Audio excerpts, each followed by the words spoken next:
नमस्कार। आज माझ्या आईच्या हातचे खानदेशी पद्धतीचे खापराचे मांडे बघणार आहोत। तर त्यासाठी काय काय साहित्य लागते ते आता बघूया। तर आपण सुरुवातीला लोकवन गहू घ्यायचे, कारण त्याला चिकटपणा चांगला असतो आणि लोकवन गहू हा खास मांडे किंवा पुरणपोळीसाठीच वापरला जातो। हे गहू दळून आणायचे, नंतर कापडाने चांगले आपण पापडाचे पीठ गाळतो तसं त्याच पद्धतीप्रमाणे गाळून घ्यायचं।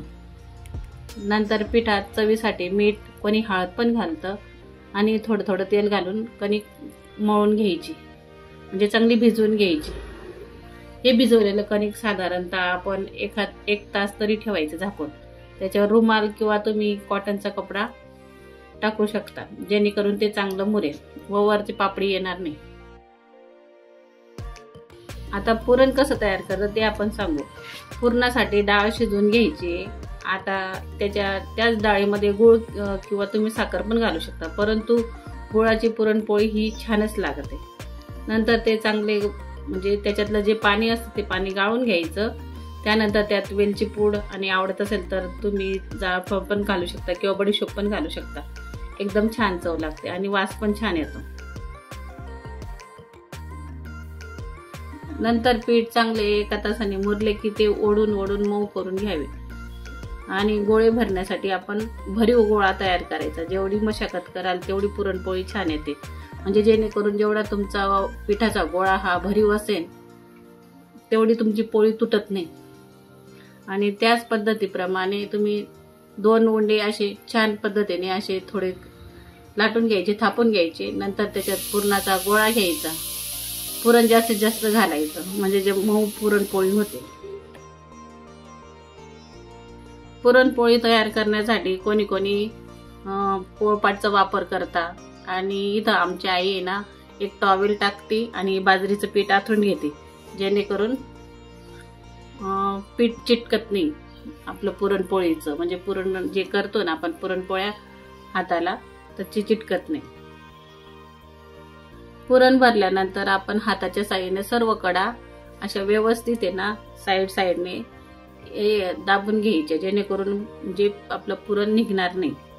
त्याच पद्धतीप्रमाणे ते गोळे हाताने थोडे थोडे पसरून घ्यावे। नंतर त्यात पुरण भरून चांगलं हळूहळू हाताच्या साहाय्याने त्याला आकार द्यायचा। मग दोन्ही हातामध्ये आलटून पालटून बरोबर जी पोळी आपण घेतलेली आहे, पुरण भरलेलं आहे, त्या पिठामुळे तो मांडा मोठा होत जातो। नंतर हातावर घेऊन हळूहळू हाताच्या कोपऱ्यावर मांडा करायचा आणि नंतर खापरावर तेल टाकून हा मांडा खापरावर टाकायचा। दोन्ही बाजूने खापरावर चांगलं शेकून घ्यायचं। त्यावर तूप सोडायचे किंवा तेलही सोडू शकता। नंतर मांडा उतरून थोडा वेळ 5-10 मिनिटं मोकळा ठेवायचा, म्हणजे जेणेकरून गार झाला का मग नंतर त्याची घडी घालू शकता। आणि त्याच पद्धतीने घडी घातल्यानंतर हा मांडा खूप मऊ आणि असा लुसलुशीत मांडा तयार होतो। हा मांडा पुरणपोळी म्हणजे खानदेशातील खूप म्हणजे छानपैकी असा एक प्रकार आहे, जो जेणेकरून प्रत्येक घरामध्ये होत असतो। सून लेकी बाळी जरी जात राहिल्या माहेरी किंवा सासरी तरी याची शिदोरी म्हणून देत असतात, किंवा पाहुणे जरी आले तर आंब्याच्या सीझन मध्ये खापराची पोळी मांडे म्हणजे पुरणपोळी म्हणजे खास जेवणच असतं। सगळ्यांना पाहुण्यांना एकमेकाच्या घरी मोठ्या आदराने बोलवले जाते पुरणपोळी खाण्यासाठी। आणि प्रत्येक सणावाराला म्हणजे सकाळीच लवकरात लवकर स्वयंपाक करून खापर पटकन उतरते।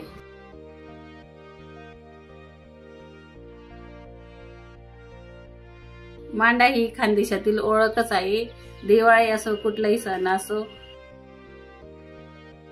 आणि मांडा पुरणपोळी हे आकाजीसाठी खास म्हणजे जेवण तयार करण्यात असं असते, कारण आकाजीला जी घागर भरतात त्यावेळेस ते पुरणपोळी करतात।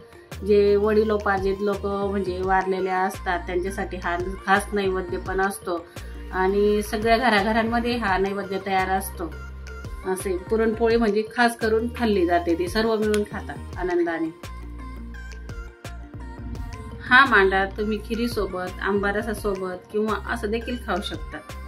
तर आईच्या हातच्या खानदेशी पद्धतीप्रमाणे खापराचे मांडे तुम्हाला कसे वाटले हे कमेंट करून नक्की सांगा।